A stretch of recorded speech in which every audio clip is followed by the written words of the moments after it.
آپ دیکھ رہے ہیں S for you studio. Like کریں، شیئر کریں، سبسکرائب کریں.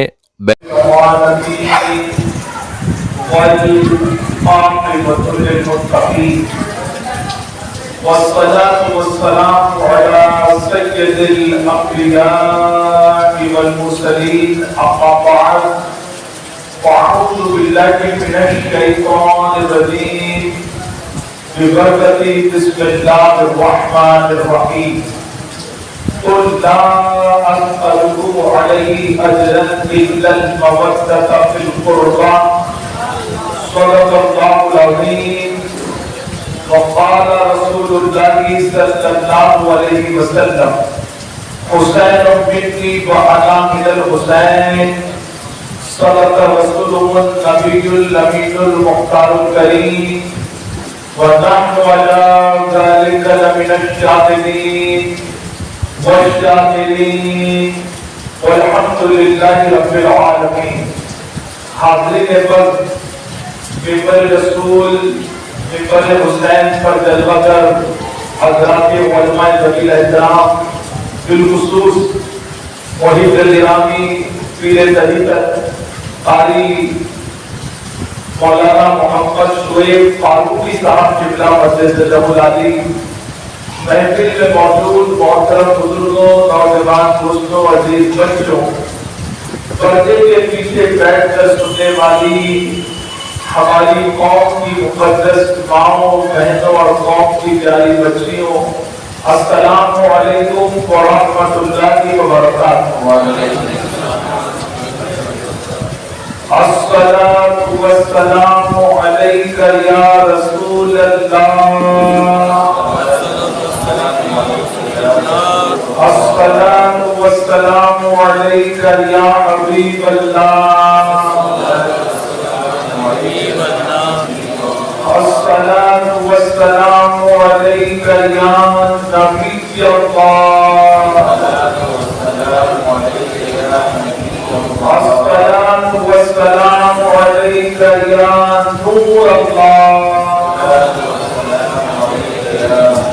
وعلی آلک وأصحابک یا نور اللہ، صلی اللہ تعالی علیہ وسلم. دل کی عطا گہرائیوں کے ساتھ آپ تمام کی حاضری کو اور بالخصوص مولانا محمد شعیب فاروقی صاحب اور ہماری اس مسجد اور اس کمیٹی کے تمام ممبران اور اراکین کو دعائیں دیتا ہوں. اللہ تعالی کی بارگاہ میں دعا دے کہ اللہ کریم تمام شہدائے کربلا اور بالخصوص تاجدار کربلا امام علی مقام علی جدہی علیہ الصلوۃ والسلام کا صدقہ ان سب کو اور قیامت تک آنے والی ہماری نسلوں کو عطا فرمائے. میرے پیارے آقا علیہ الصلوۃ والسلام کی پیارے ایمان، جس امام کا ذکر، جس امام کا کردار، جس امام کی سیرت اور جس امام کی قربانی اور شہادت کو سننے آپ اور ہم یہاں پر جمع ہوئے ہیں، وہ امام کس شان کے مالک ہے اس کو سمجھنا بہت ضروری ہے. ایک عاشق نے بڑے ہی پیارے انداز میں کہا ہے کہ یہ نہ پوچھو کہ وہ کیسے چلے پجری پہننا، یہ نہ پوچھو کہ کیسے وہ چلے پجری پہن بنا، بشر کا حسن عقیدت کا ذہن ہوتا ہے. اور آگے فرماتے خون علی شیر بطول اور جواب رسول. امام حسین کی رگوں میں کیا ہے؟ تو کہتے ہیں خون علی شیر بطول، ماں فاطمہ الزہرا سلام اللہ علیہا کا مبارک دودھ پاک ہے اور ان کی رگوں میں خون علی شیر بطول اور جواب رسول ملے ہیں. جب یہ عناصر تب ہے میرا حسین بنا.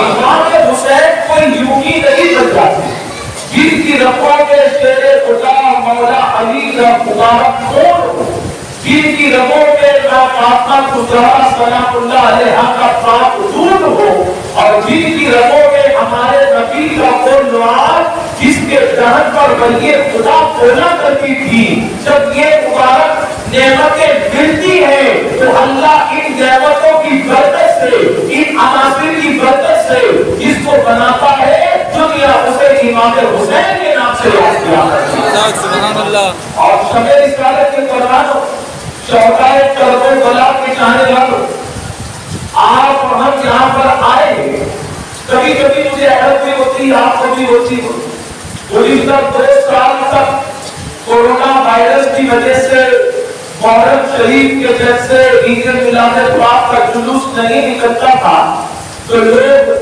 قاری صاحب سے پوچھتے تھے، علماء سے پوچھتے تھے، قوم کے بڑوں سے پوچھتے تھے کیا اس سال محرم شریف کا وقت نہیں ہوگا؟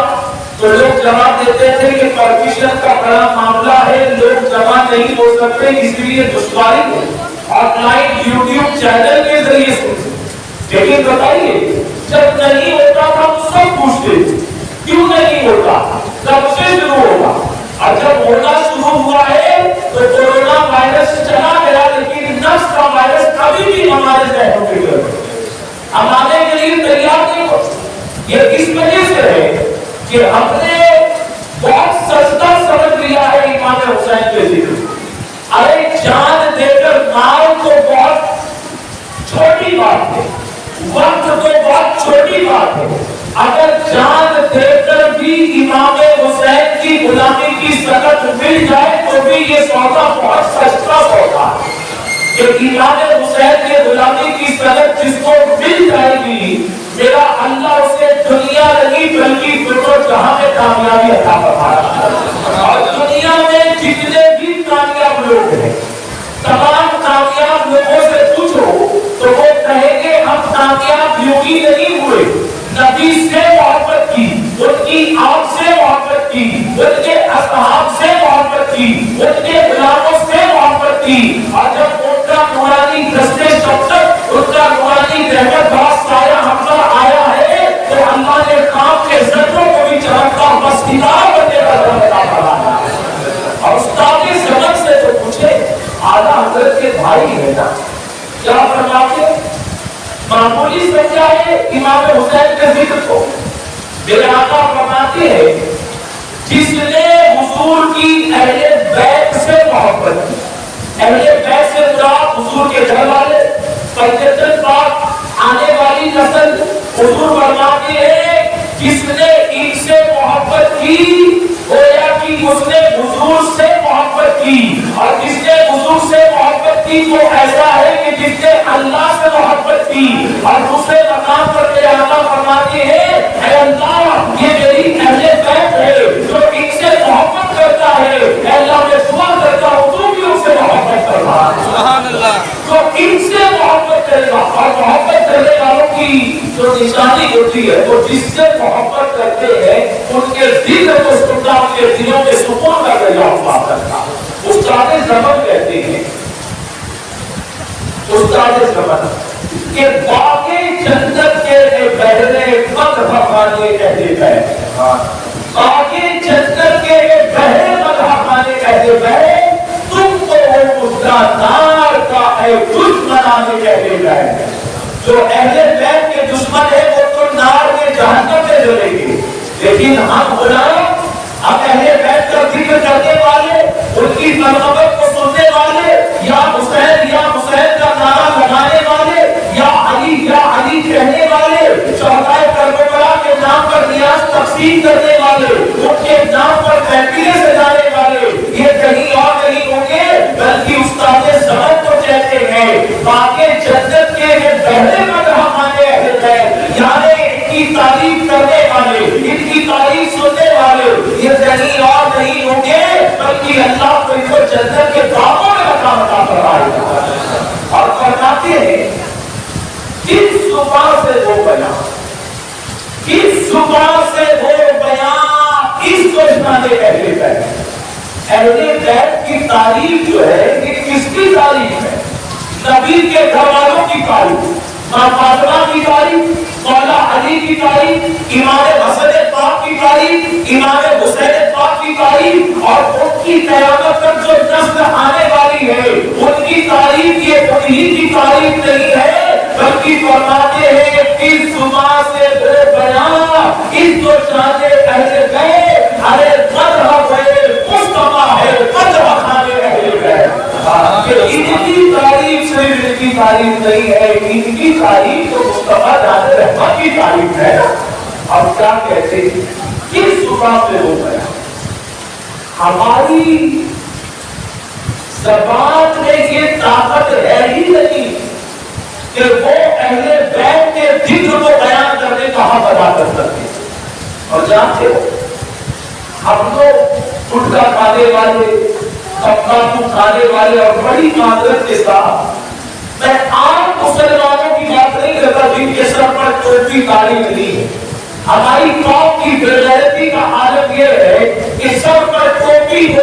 یا دوسرا کوئی باندھنے والا عمامہ شریف ہو چہرے پر داڑھی ہو ایسے بھی لوگ اپنی زبان کو بدبودار بناتے ہیں ان کا تمباکو سگریٹ نہ جانے کیسی کیسی زہریلی چیزیں کھاتا ہے جانتے ہو جس زبان سے لوگ امام حسین لگاتے ہیں اس زبان کو لوگ ناپاک کرتے ہیں آپ جانتے ہیں حضور مفتی اعظم علی رحمۃ اللہ تعالی جن کا ابھی آسورے کے 2 دن بعد ان کے اس سے بعد کی تاریخ ہے لوگ کہتے ہیں کہ تاجدار اہل سنت ہے کہ مفتی اعظم ہے مفتی تو بہت آتے رہیں گے لیکن ان مفتیوں کے اللہ نے جس کو اعظم کرنے کا مقام عطا فرمایا ہے تو یہ آپ اور ہمارے مفتی اعظم ہے دنیا جن کو مصطفیٰ رضا خان کے نام سے یاد کرے تقویٰ طہارت سے مالک عبادت ریاضت میں جن کی زندگی گزرتی جو دنیا والوں کو یہ پیغام دیتے ریاضت کے یہی دن ہے بڑھاپے میں کہاں حکمت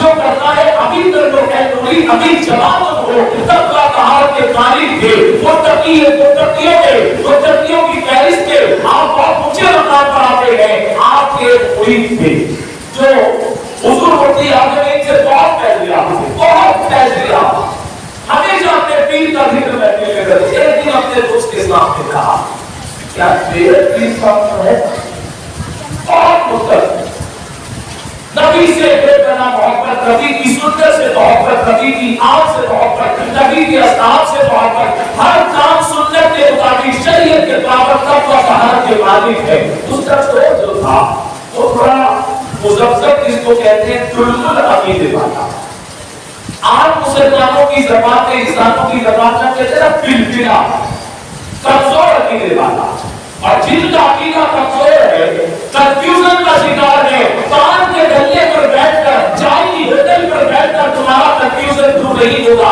اگر عقیدے کو مضبوط کرنا چاہتے ہو ایسی محفلوں میں آؤ اور محفلوں میں نہیں آتے تو قاضی صاحب کے حجرے میں آؤ اپنے کنفیوژن کو دور کرو اور اپنی جان سے زیادہ نبی ان کی اور ان کے اصحاب سے محبت کرنے والے بن جاؤ حضور کے مفتی اعظم نے اس نے تعلیم کی تو اس نے کہا میرے بھائی کون ہے میرے پیر صاحب اتنی تعریف کرتا ہے تو اس نے کہا ہمارے پیر صاحب کا نام ہے مصطفیٰ رضا خان جن کو دنیا تاجدار اہل سنت کہتی ہے اور وہ اپنے وقت کے مفتی اعظم ہے مفتی اعظم اس کو چیز پر حسد ہوئی اس نے کہا میرے بھائی تم سنتے کہ یہاں پر کوئی ادنا ہے یہ سوال اب پوچھتے حضرت نعمان بن ثابت کون تو کہتے وہ امام اعظم ہم کہتے بغداد کے تاجدار کون تو تم کہتے غوث اعظم ہم کہتے البیر کے دلہا کون تو تم کہتے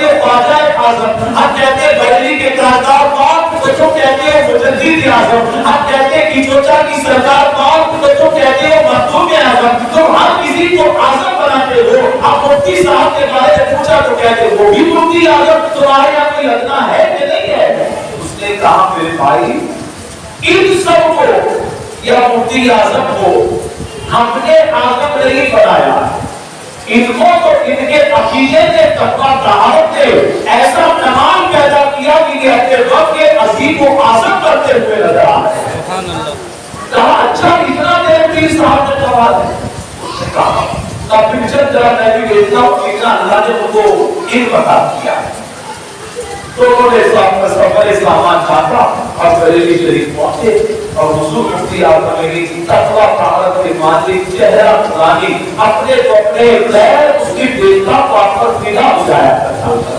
یہ اللہ والوں کے چہرے کی شان ہے نا. گیا تو تھوڑا تو قدر اللہ دل سے یوں ہی نکلتے ہیں.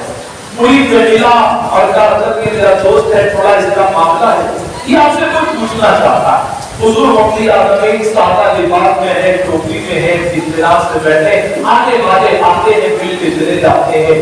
مفتی اعظم علی سرکار نے کہا بیٹا پوچھو کیا پوچھنا ہے. اس نے تھوڑا علمی بیان دیتا ہے. میرا ایک سوال ہے, ایک سوال. کیا سوال ہے؟ میرا یہ سوال ہے کہ حضور صلی اللہ تعالیٰ علیہ وآلہ وسلم کو اللہ نے کتنی پاک بیٹیاں عطا کی, کتنی پاک بیٹیاں. حضور مفتی اعظم علی نے کہا ٹھیک ہے, ابھی بتاتا ہوں. آپ اٹھے اور کمرے میں چلے. میں یہاں کر آپ سے بھی پوچھوں نا, ذکر اہل بیت اور کربلا والوں کی ذکر کی محفل میں آنے والوں, میں اپنی ماں بہنوں سے بھی پوچھنا چاہتا, بڑے بزرگوں سے اور والوں سے پوچھنا چاہتا, اپنا محاسبہ کرے. کیا آج کا مسلمان نبی کی سیرت کو پڑھتا ہے, کیا نبی کی سنتوں کو جانتا ہے؟ نبی کے گھر میں کتنے لوگ تھے, کتنے پاک بیٹے, کتنی پاک بیٹیاں, کتنی پاک بیویاں, اور یہ والدین کا نام کیا تھا, ان کی اولادوں کا نام کیا تھا. بڑے افسوس کے ساتھ کہنا پڑتا ہے آج ہماری قوم کے پاس یہ سیکھنے کے لیے, پڑھنے کے لیے وقت تو ہے ہی نہیں. اور اللہ اکبر, جہاں علماء سنانا چاہتے ہیں ایسی محفلوں میں, ہماری قوم کے پاس یہ بھی سننے کے لیے وقت نہیں. حضور مفتی اعظم علی اندر گئے. جب آپ اندر گئے تو جس نے سوال پوچھا تھا اس نے اپنے دوستوں کو گولی ماری.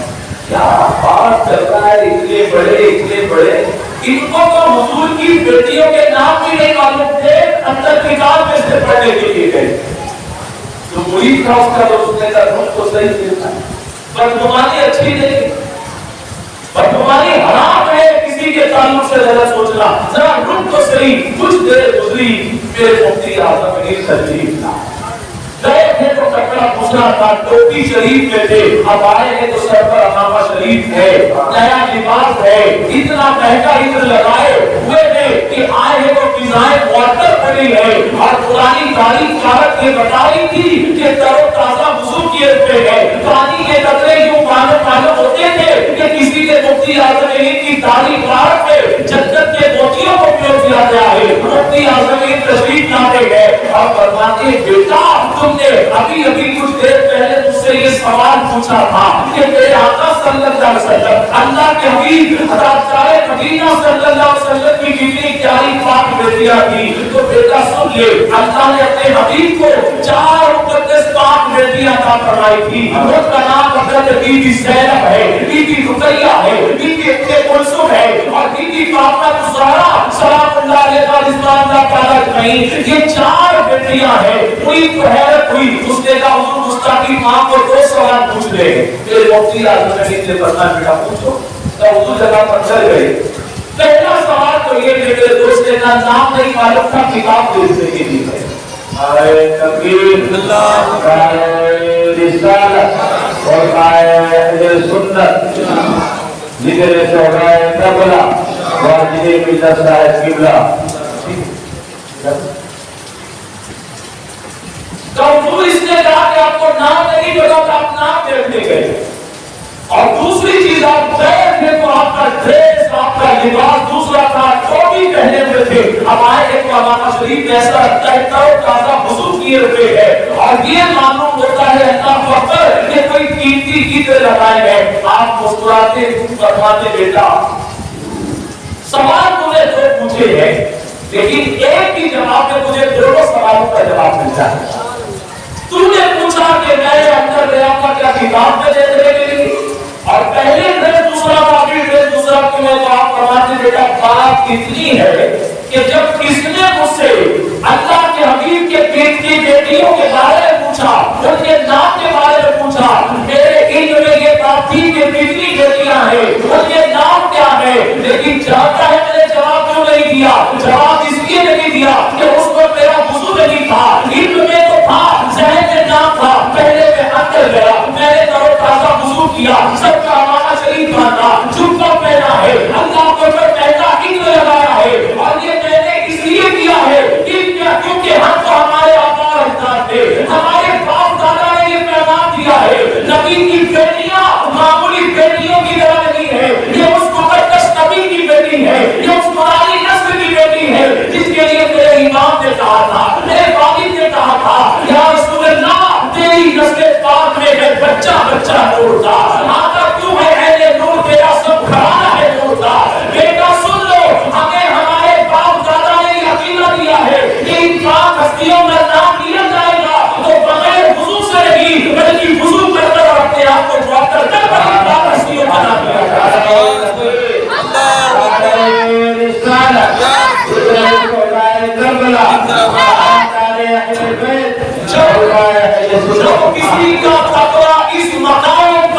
سمجھتا ہے کہ نبی کی پاک بیٹیوں کا نام لینے سے پہلے اپنے آپ کو معطل کرتی ہے، اپنے آپ کو منسوخ کرتے ہیں، اپنے آپ کو مہنگے عطر سے دریافت کرتے ہیں، معطل کرتے ہیں۔ جب کسی کا عقیدہ، کسی کا عمل، کسی کا تقویٰ اس منزل پر پہنچتا ہے تو اللہ اس مصطفیٰ خان کو اپنے وقت کا مفتی اعظم اور تاجدار اہل سنت بننے کا شرف عطا فرمایا تھا۔ آج ہم اپنا محاذہ کریں، اپنے نبی کی اہل بیت کو سمجھاتے ہیں۔ اور یاد رکھو مسلمان، پوری دنیا مل کر اس وقت جو آپ اور ہم کو فٹ بال بنا کر کھیل رہی ہے، تباہ اور برباد کرنا چاہتی ہے، تو پوری دنیا نے ایک فارمولا اپنایا کہ مسلمانوں کو اگر ذلیل اور رسوا کرنا ہے تو ان پر فضائی برسانے کی ضرورت نہیں، ان کو گولیوں سے ڈھونڈنے کی ضرورت نہیں، ان کی دولت چھیننے کی ضرورت نہیں ہے، ان کو مارنے کاٹنے کی ضرورت نہیں ہے۔ بڑے بڑے وقت کے مواقع میں تحقیق کی بات نہیں، اور کہا پوری دنیا نے ایک ٹارگٹ بنایا ہے کہ مسلمانوں کو زبان سے وہ حسینی کہتے کہنے دو، لیکن اگر وہ کردار میں یزید کرتے تو خود بخود کو خدا کے غضب کو دعوت دیں گے اور وہ صفحے ہستی سے مٹا دیے جائیں۔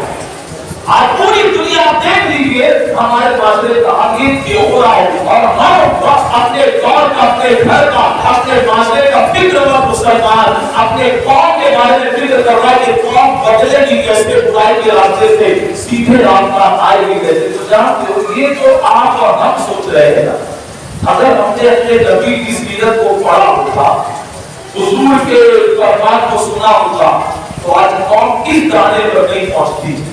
حضرت ایک صحابی ہے روایت کرتے ہیں کہ حضور صلی اللہ علیہ وسلم زید بن ارقم رضی اللہ تعالیٰ ان کی مرویات میں سے ہے کہ انہوں نے روایت کی کہ مدینہ شریف اور مکہ شریف کے درمیان ایک کنواں ہے پانی کا جس کو بئر رام کہا جاتا، اور دوسری روایت میں یہ ملتا ہے حضرت زید بن ارقم کہتے ہیں کہ اس کنویں کے پاس کھڑے ہو کر حضور نے خطبہ کیا۔ کہاں کھڑے ہو کر حضور نے بیان کیا؟ بولیے، زور سے بولیے، کنویں کے پاس۔ حضور جب قوم کی اصلاح کرنا چاہتے ہیں، حضور تو آئے ہی اس لیے تھے کہ بھٹکے ہوئے لوگوں کو اللہ کی راہ پر بلائے۔ حضور انتظار نہیں کرتے کہ ممبر لگے تو میں لوگوں کی اصلاح ہو۔ حضور نے دیکھا جہاں لوگ جمع ہے وہاں پر میرے نبی نے خطبہ دیا۔ زید بن ارقم کہتے ہیں کہ بئر رام اس پانی کے مقام پر، اور دوسری روایت میں ملتا ہے کہ قاضی بنا یا عرفات میں یا کسی میدان میں حضور نے اونٹ لی جو آپ کی پیاری ان کی قسمت تھی، اس پر بیٹھ کر حضور نے خطبہ دیا ہے۔ حضور تو خطبہ جتنا پسند تھا، آج ہماری قوم کو اتنا خطبے سے دلچسپی کم ہوتی جا رہی ہے، اتنا خطبے سے۔ شادیوں کے اندر یہ کرسیاں جاتی ہے، یہ کرسیاں آج یہ کرسیاں سوچ رہی ہے، ایسا میں سوچتا یہ کرسیاں سوچ رہی ہے اللہ کون بدلا ہے، میں بھی غریب ہوں، کیا بدلا ہے؟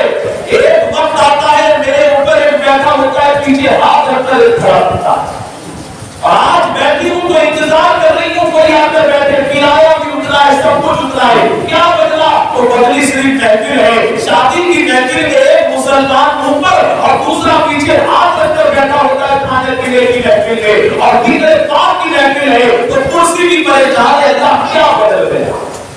بدلا ماحول نہیں، بدلا پاک کا مسلمان ہے کہ اس نے پیٹ کا رشتہ جوڑا ہے، کاش کی دل کا رشتہ جوڑا ہوتا۔ ہمارے نبی کو خطبہ کتنا پسند ہے، کوئی حالی نبی نکاح کی محفل سج رہی ہو اور دلہن کی سگنیچر لینے کے لیے یا قبولیت کے لیے 5 منٹ کا رستہ، 5 منٹ جانا، 5 منٹ آنا، 5 منٹ آنا، تو پھر تاریخ شعیب صاحب جیسے، مفتی صاحب جیسے قوم کے مخیر حضرات جو مستحق قوم و ملت ہے، وہ تو یہی سوچے کہ 15 منٹ کا کچھ یوٹیلائز کر لیا جائے، لوگوں کو حقوق کے سودے بتا دیے جائیں۔ ہمارے حضرات یہاں پر اگر اس دوران علماء نے کچھ احادیث کریمہ اور قرآن کی آیتیں پڑھنا شروع کی کہ لوگ پوری مارتے جائے، ان کو بیان کرنے کے لیے موقع چاہیے۔ یہ تمہارے کانوں سے ان کی دل آزاری پہلے ہو جائے، لیکن یہ مشن سے ہٹے گے نہیں، کیونکہ قوم کا سچا عالم وہ ہے نبی کی سنت پر عمل کرتے ہوئے دیکھتا ہے جہاں قوم جمع ہوئی وہ لوگوں کی اصلاح کرنے کے لیے نبی کی سنت پر عمل کرتے ہوئے خطبہ دینے کے لیے کھڑا ہو جاتا ہے. نبی نے اونٹنی پر بیٹھ کر اور زید بن ارقم کہتے ہیں اس کنویں کے پاس پانی کے مقام کے پاس حضور نے خطبہ دیا اور خطبے میں کیا فرمایا؟ میرے آقا صلی اللہ علیہ وسلم نے فرمایا کہ میں تمہارے فرمایا میرے آقا صلی اللہ علیہ وسلم نے اب قریب اللہ کا قاصد میرے پاس آئے اور میں اس کے پیغام کو قبول کروں. اور کسی کہتے حضور کیا بتانا چاہتے تھے؟ کون سا قاصد آئے؟ تو حضور یہ بتانا چاہتے تھے دنیا میں جتنے آئے ہیں کل لوگ سے ذائقۃ الموت کے آیت کے تحت سب کو موت کا مزہ چکھنا ہے. ظاہری طور پر حضور کا بھی مثال ہونا ہے. حضور اس طریقے کے حالات میں پیغام کو قبول کر لیں گے اور حضور ظاہری طور پر مثال فرمائیں گے. حضور کا بھی جانے کا وقت آ گیا ہے لیکن حضور کو یہ فکر تھی کہ حضور کے جانے کے بعد امت کا کیا ہوگا, کیونکہ دیگر انبیاء کرام جو پہلے آئے ہیں ان کے جانے کے بعد ان کے جاننے والوں نے ان کا کلمہ پڑھنے والوں نے ان کی کتابوں کو بدل دیا. تورات بدل دی گئی, زبور بدل دی گئی, انجیل جس کو بائبل کہا گیا 6-7 قسم کی ہو گئی. اولڈ ٹیسٹمنٹ الگ ہے, نیو ٹیسٹمنٹ الگ ہے, رومن کیتھولک الگ ہے. حضور کو بھی فکر تھی میرے جانے کے بعد میری امت کا کیا ہوگا. اے اللہ میں تیری کتاب کو بدل نہ دیا جائے, اے اللہ میری قوم کہیں گمراہی کے راستے پر نہ چلے جائے. اللہ اکبر. رب نے جب اپنے محبوب کے دل کی اس تربیت کو دیکھا تو رب نے آیت لے کر جبرائیل علیہ السلام کو بھیج دیا کہ جبرائیل میرے محبوب سے کہہ دو فکر کرنے کی ضرورت نہیں. وہ کتابیں بدلتی گئی لیکن تم پر جو اللہ نے کتاب کو نازل کیا ہے نہ وہ بدلی ہے نہ قیامت تک بدلی ہے. کیوں؟ رب فرماتا ہے اننا نزلنا الذکر وإنا له لحافظون کہ بے شک اللہ نے نازل کیا اس کتاب قرآن کو اور اللہ نے اس کتاب کا ذمہ اس کی حفاظت کا ذمہ اپنے ذمہ پر لیا. جس کتاب کا محافظ اللہ ہو اس کتاب کو کوئی نہیں کھا سکتا. کبھی کبھی میں سوچتا ہوں کہ لوگ کہتے ہیں ہم جلا دیں آپ لگے پیدا کیوں ہے. ابھی ہمارے ملک کے ہمارے جو غیر مسلم بھائی ہیں ان کو قرآن شریف اگر سمجھنا, لیکن قرآن اتنی آسان کتاب نہیں کہ جو سمجھنا ہے. آپ کے ہاتھ میں فزکس کی کتاب ہوں یا آپ کے ہاتھ میں کیمسٹری کی بک ہے, آپ اور میں سمجھ سکتے ہیں؟ بولیے نہیں. تو جب دنیا کی کتاب پڑھ کر کوئی آسانی سے نہیں سمجھ جائے گا تو کیا قرآن سمجھ میں آ جائے گا؟ نہیں آئے گا میرے پاس. بھگول کہتا ہے, جغرافی کہتا ہے کہ دنیا گول ہے اور قرآن کہتا ہے سیدھا راستہ بتانے کے لیے سیدھا چلو. تو دیکھو بھگول جغرافی کہتا ہے گول ہے, علی کہتے ہیں سیدھے چلو. میرے بھائی آپ اس کو سمجھیے تو صحیح. ایئرپورٹ پر جائیے تو فلائٹ یوں نہیں اڑتا, یوں ہوتا ہے کہ سیدھا اڑتا, سیدھا ہوتا ہے. آپ کو جانا ہے سورت تو ٹرین یوں گھما کر کلیار ایسا نہیں جائے گی, سیدھی جائے گی نا. دنیا گول ہے لیکن جب بھی انسان چلے گا تو قرآن اس کی فطرت بتاتا ہے جب بھی گاڑی چلے گی تو گول نہیں سیدھی چلے گی. اگر دنیا کو سیدھا چلنا ہے تو کسی اور کتاب کا نہیں بلکہ اللہ کی کتاب کا مطالعہ کرنا ہوگا, کیونکہ رب نے فرمایا ان ھذا القرآن یہدی للتی ہی اقوم. بے شک یہ قرآن ہے جو لوگوں کو سب سے سیدھا راستہ بتا دیا ہے. تم کو نہیں سمجھ میں آ رہا ہے علماء کی بات پہنچے تو ہم دنیا کی جتنی بھی کتابیں ہیں Oxford university physics, chemistry, biology, algebra, geometry, جتنی بھی کتابیں ہم کسی کتاب کے بارے میں نہیں کہتے کہ ایسی ہے. جتنی آسمانی کتابیں آئی ہیں صحیح سے آئے ہیں آج بھی ہمارا ایمان ہے اور ہم مسلمان کو صبح قیامت تک اس پر ایمان رکھنا. باقی دوسرے مذہب کی کتابیں ہیں تو ہم اس کو پڑھے نہیں تو ہم اس کے بارے میں کیا کہتے ہیں, ہم ثبوت اختیار کرتے ہیں. تمہاری کتاب تم جاؤ, لیکن دیکھیے میرے اللہ کی شان دیکھیں. اس نے فرمایا کہ قرآن کا محافظ کون ہے؟ اللہ. اللہ وہ کہتے ہیں اس کو جلا دیں گے, بعض اللہ مٹا دیں گے. میرے بھائیوں ٹھنڈے دماغ سے بیٹھو اور بیٹھ کر سوچو. بڑی بڑی کتابیں آئی, رائٹرز آئے, آتھرز آئے, کتابیں لکھی جائیں گی, لکھ رہے ہیں لکھنے والے, لیکن ذرا دل پر ہاتھ رکھ کر بتائیے کیا دنیا میں کوئی ایسی بھی کتاب ہے کہ جس کو لوگوں نے یاد کیا؟ آپ کہیں گے ہزاروں کتابیں ہزاروں لوگوں نے یاد کیا، لیکن مجھے بتائیے کیا دنیا میں ایسی بھی کوئی کتاب ہے جس کو کسی نامی کہتے جس کو کچھ نہیں لکھتا، بغیر دیکھے اس میں کوئی کتاب کو اپنے سینے میں محفوظ کر دیا؟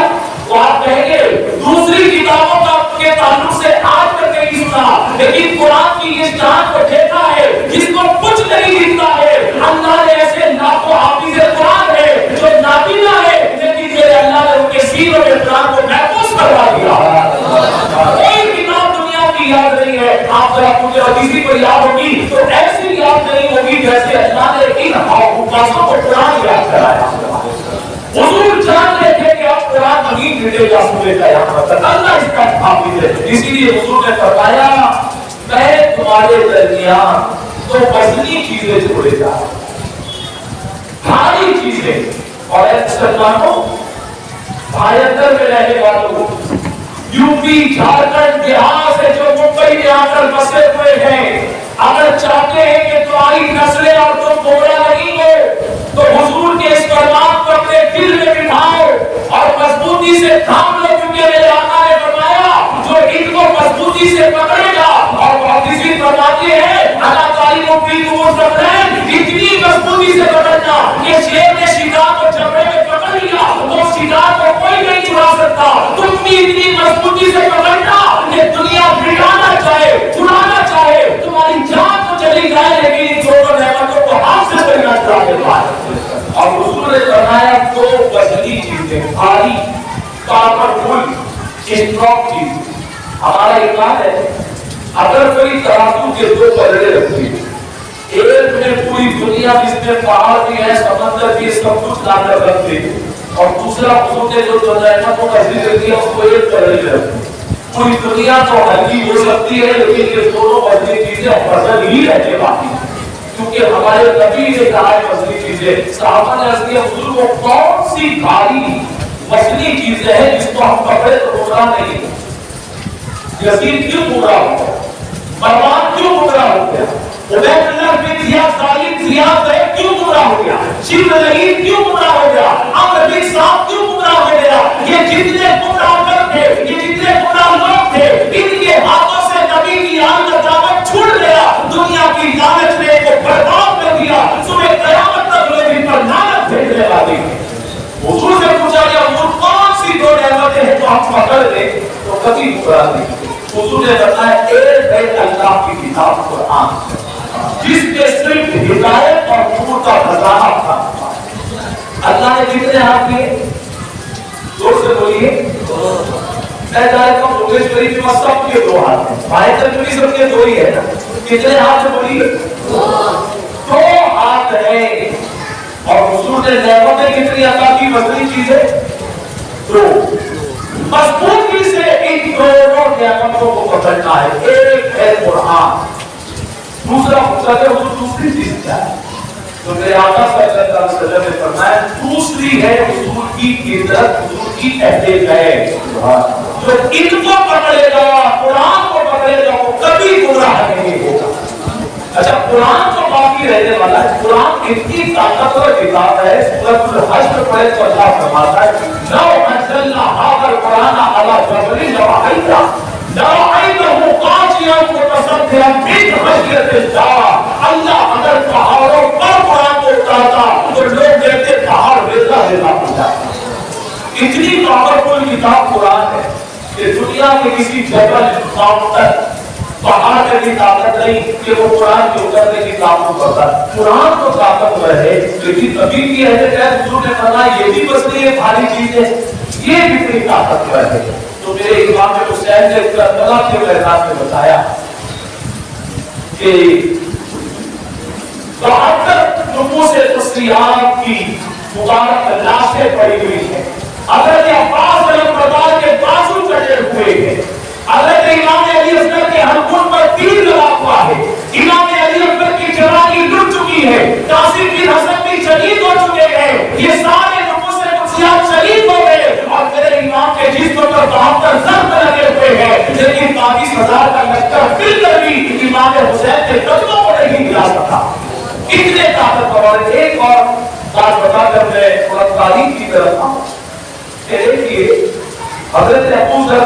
رضی اللہ تعالیٰ خانے کعبہ کے پاس کھڑے، دروازہ پکڑے ہوئے تھے کعبہ شریف کا، اور کہتے ہیں کہ اے لوگوں، جو مجھے جانتے ہیں وہ مجھے جانتے، اور جو نہیں جانتے تو سنو، میرا نام ابو ذر غفاری ہے، اللہ کے حبیب صلی اللہ علیہ وسلم کا صحابی ہے۔ سنو، میرے نبی نے فرمایا ہے کہ حضور کی اہل بیت، حضور نے فرمایا میری اہل بیت کی مثل ایسی ہے جیسے نوح علیہ السلام کی کشتی۔ نوح علیہ السلام کی کشتی، یہ کشتی کیا تھی؟ حضرت نوح علیہ السلام جتنی اللہ نے عمر شریف عطا کی تھی، اس میں 950 سال لوگوں کو دین کی دعوت دیتے رہے، اللہ کی طرف بلاتے رہے۔ کتنے 100 سال؟ 950 سال۔ لیکن لوگ ماننے کے لیے تیار تھے، اور پھر ایک دن اللہ نے فیصلہ کر دیا کہ میرے لوگ اب میرا عذاب آئے گا، تم کشتی بناؤ، جو تمہاری کشتی میں سوار ہوگا عذاب پوری دنیا میں آنے والا ہے، پوری دنیا ہلاک ہو جائے گی، لیکن تو جو تمہاری کشتی میں آئے گا، اس کشتی کو میں ایسی طاقت دوں گا، جو اس کشتی میں سوار ہوگا وہ نہیں ہلاک ہوگا، باقی سارے لوگ ہلاک ہو جائیں گے۔ اور حضور فرماتے ہیں کہ حضور کی اہل بیت کس کی طرح ہے؟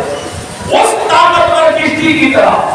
جب اس وقت جتنے لوگ اس کشتی میں آتے تو ہلاکت سے بچ گئے۔ میرے آقا بتانا چاہتے ہیں فتنوں کے دور میں جب معاشرے میں تھوڑا پھیل رہے ہوں گے، قدم قدم پر زنا ہوتا ہوگا، جزائر ان کو دعوت دیتے ہوں گے، برائی کی طرف بلاتے ہوں گے، اگر تم اس وقت ہلاکت سے بچنا چاہتے ہو تو قرآن کو پکڑ لینا اور میرے نبی کی اہل بیت کو دعوت کو پکڑ لینا، میرا اللہ تمہیں ہلاکت ہونے سے دونوں جہاں میں محفوظ عطا فرمائے گا۔ اسی لیے مسلمانوں کے محفلوں میں بلانے کا مقصد کیا ہے؟ مقصد یہی ہے کہ ہم نبی کی آل کے دامن کو مضبوطی سے پکڑیں۔ صحابہ نے پکڑا، زمین کے ذرے سے اللہ نے آسمان کا چمکتا ہوا ستارہ بنایا۔ میرے نبی نے فرمایا اصحابی کا نجوم باتیں علی بھی کر رہی ہیں کہ حضور کے صحابہ ستاروں کی مانند ہے، تم ان میں سے جن کی پیروی کرو گے اللہ تم کو ہدایت عطا فرمائے گا۔ اسی لیے سب سے خوش نصیب ہم اہل سنت والجماعت پائیں۔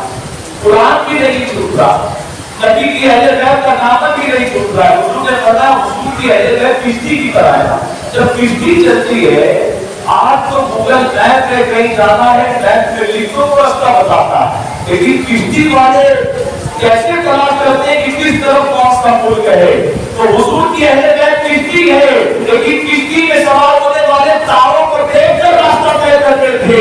اللہ اکبر، حضور نے فرمایا اہل بیت کشتی ہے، لیکن کچھ لوگ اس کشتی میں بیٹھ کر کہیں بھٹک نہ جائیں، اسی لیے منزل پر پہنچنا ہے تو کسی اور کو راستہ مت بنانا، بلکہ میرے صحابہ کو اپنا اہلیت بنانا، اس کشتی میں بیٹھ کر ان کو اہلیت بناؤ گے اللہ اپنے منزل مقصود تک پہنچنے کا موقع عطا فرمائے گا۔ میرے ایمان نے کہا اہل سنت کا بیڑا ہے پار، اصحاب حضور ٹچ رہے اور نام ہے عزت رسول اللہ کی۔ مسلمانوں، حضرت ابوبکر صدیق کی محبت کرتے رہے، حضرت عمر کی جان سے زیادہ محبت، حسنین کریمین سے، مولا علی سے، ماں فاطمہ سے، عثمان غنی بھی کرتے رہے، ہر کوئی کرتا رہا، لیکن جب حضرت امیر معاویہ اور امام حسن پاک دونوں کے بیچ ایک ایگریمنٹ پر کمپرومائز ہوا، ان شرائط کے ساتھ آپ کو یہ سلامت دے دی جاتی ہے۔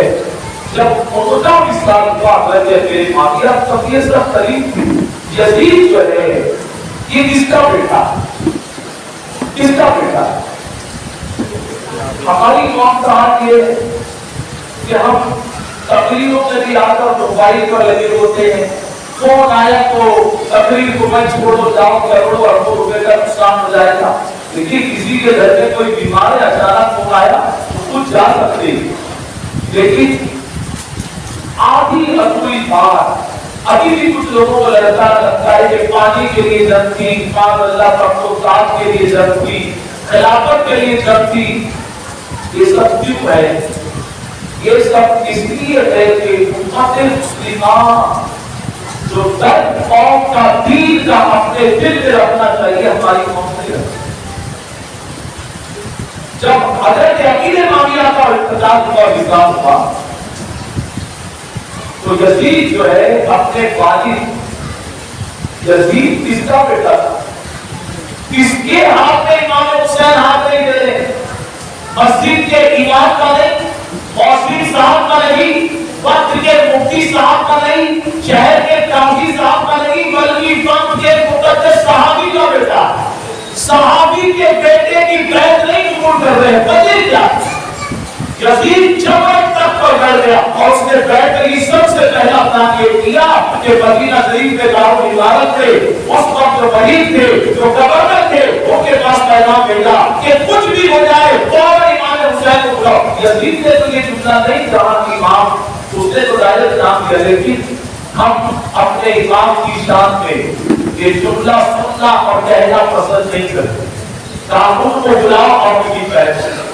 امام حسین پاک کو بلایا گیا، جب بلانے کے لیے قاصد گیا تو مروان ایک وہ شخص تھا کہ جب حضور صلی اللہ علیہ وسلم کے پاس جب یہ چھوٹا تھا لایا گیا کہ حضور اپنا تبرک لو، آپ جب تک کوئی اس کو دے دو، حضور نے کہا میں نہیں دوں گا کیونکہ یہ گرگٹ کا بیٹا گرگٹ۔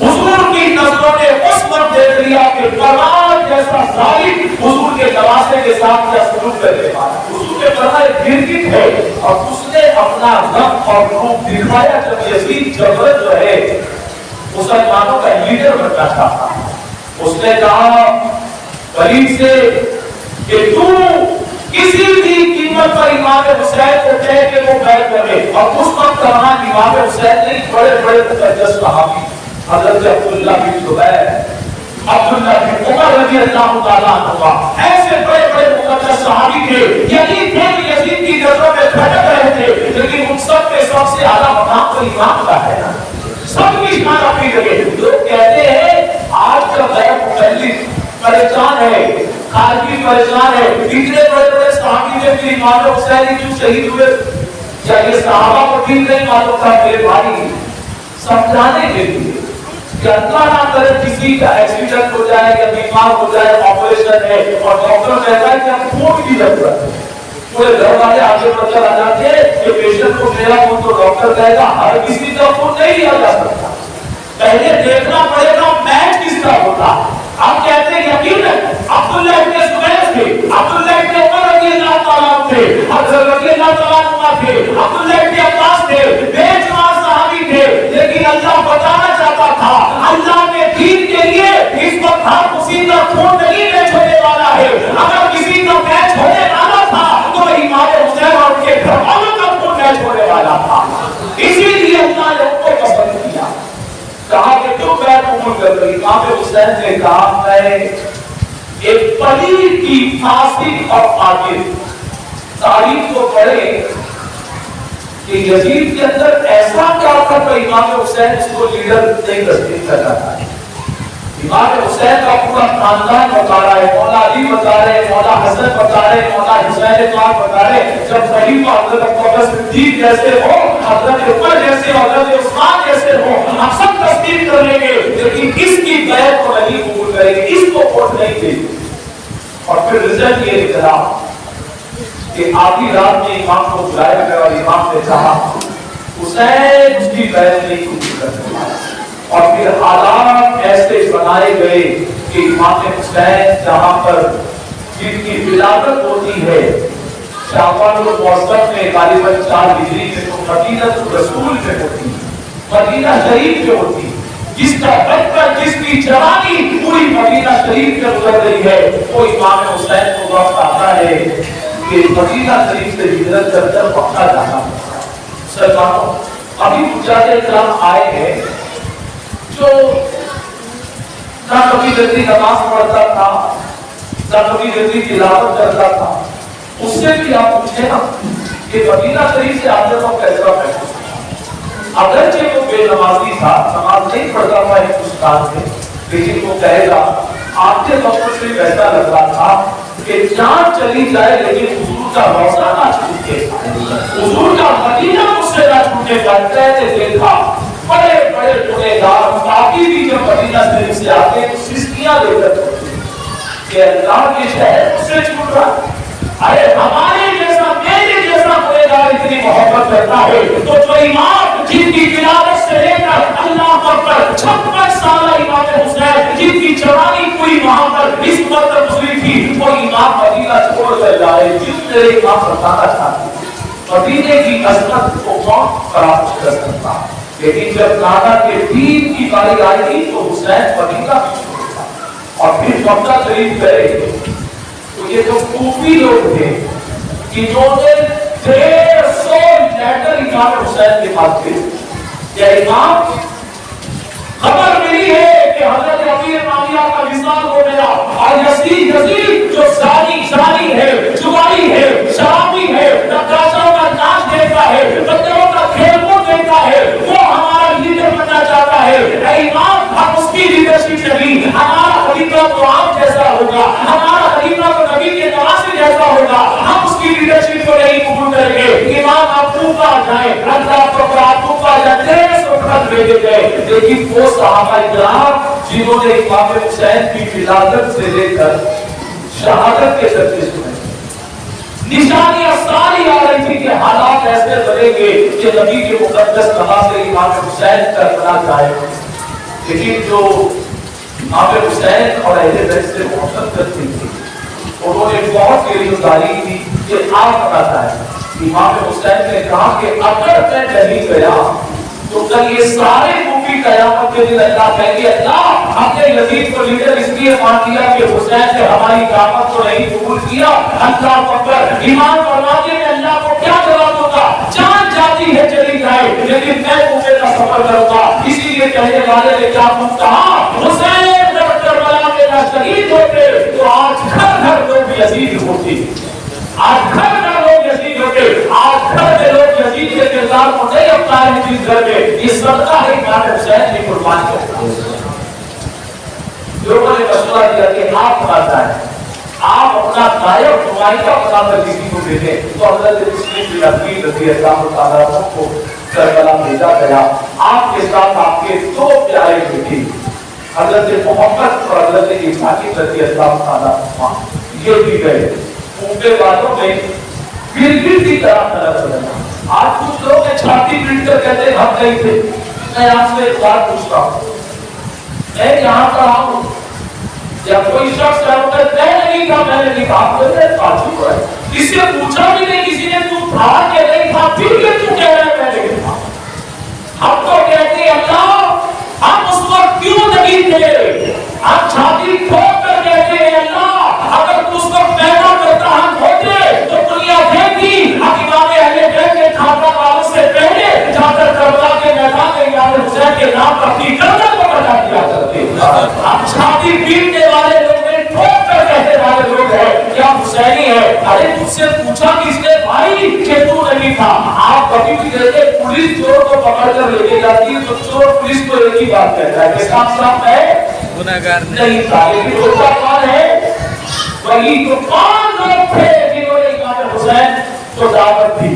جب حضرت امام مسلم بن عقیل رضی اللہ تعالیٰ پہنچے, لوگوں نے 100 ہزاروں کی تعداد میں آپ کے ہاتھوں پر بیعت کر لی اور آپ نے دیکھا اسی محبت آپ نے امام حسین کو کر دیا آپ آ جائیے. لیکن جب یہ بات, کیونکہ اس وقت حضرت نعمان بن بشیر جو ہے وہ کوفہ کے گورنر تھے, انہوں نے کہا امام آپ اگر اس طرح کریں گے تو یزید جو ہے وہ ظالم پلید جو ہے آپ کو یہاں پر جینے نہیں دے گا. یہ خبر نہیں یزید تک نہ پہنچ جائے. اور عمر یہی یزید کے چاہنے والے نے یہ خبر پہنچائی اور معاذ اللہ اس ظالم کو چنا گیا جس کو عبید اللہ بن زیاد کہتے ہیں.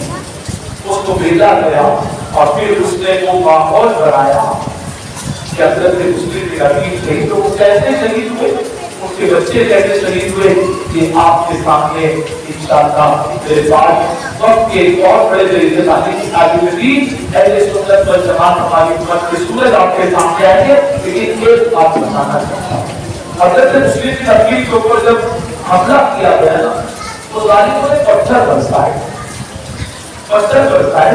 تو ایک پتھر آ کر آپ کے لب مبارک اور لسٹ پر لگا اور آپ کا ووٹ کٹ گیا, خون جاری ہونے لگا اور دشمن بہت تھے. اکیلے امام مسلم پر اتنے لوگوں نے اٹیک کیا آپ تھک گئے لڑتے لڑتے، آپ نے کہا العطش، کوئی مجھے پانی پلا۔ تو کسی نے جا کر آپ کو پانی دیا، تو وہ نامی کہا کہ رغبت سے پانی پلایا گیا۔ جب آپ نے پانی کا پیالہ پیا، پینا چاہتے تھے تو کیونکہ رخسار پر رکے ذائقہ پر لبائے بارہ پر پتھر لگے تھے تو پانی کے پیالے سے پھوٹ گئے۔ مفتی صاحب میں کیا موجود ہے، جان بچانا فرض ہے اور شریعت اجازت دیتی ہے، دشمن کے درگے میں پھنسے ہوئے وہ جان لینا چاہتا ہے، پانی پیئیں گے طاقت آ جائے گی، مرنے کی پھر قوت آ جائے گی۔ شریعت اجازت دیتی تھی امام کو کہ آپ پانی پی لیں اور پھر طاقت آ جائے آپ دشمن سے رہے، لیکن ایک بار آپ نے پیالے کو ٹوٹ کیا اور پھر جب ٹوٹ گرا آپ نے کہا شاید میرے اسلام کی یہی غلطی کہ مجھے یہ پانی نہیں پینا، کیوں نہیں پیا پانی؟ 10 دن کے جلسوں میں آنے کے بعد بھی ہماری موت جب عورت شریف سے پہلے سے حج میں تھی، 10 دن کے بعد بھی وہی کریے۔ کیوں؟ کیونکہ نہ قرآن ہاتھ میں ہے، تصویریں میں ہے، نہ نظروں کے سامنے قرآن کہتا ہے سورہ یوسف کی آخری آیت، لقد کان فی قصصہم عبرۃ لکل الباب، کہ بے شک ان کے قصوں میں عقل والوں کے لیے نصیحت ہے۔ کیا نصیحت مل رہی ہے؟ ایمان مسلم کے یہ واقعے سے کہ آپ بتانا چاہتے تھے ہم اہل بیت ایسے ہیں، جان دے دیں گے لیکن حرام کا ایک قطرہ اپنے حلق کے نیچے نہیں تھا۔ آج امت مسلمہ کیا اتار رہی ہے؟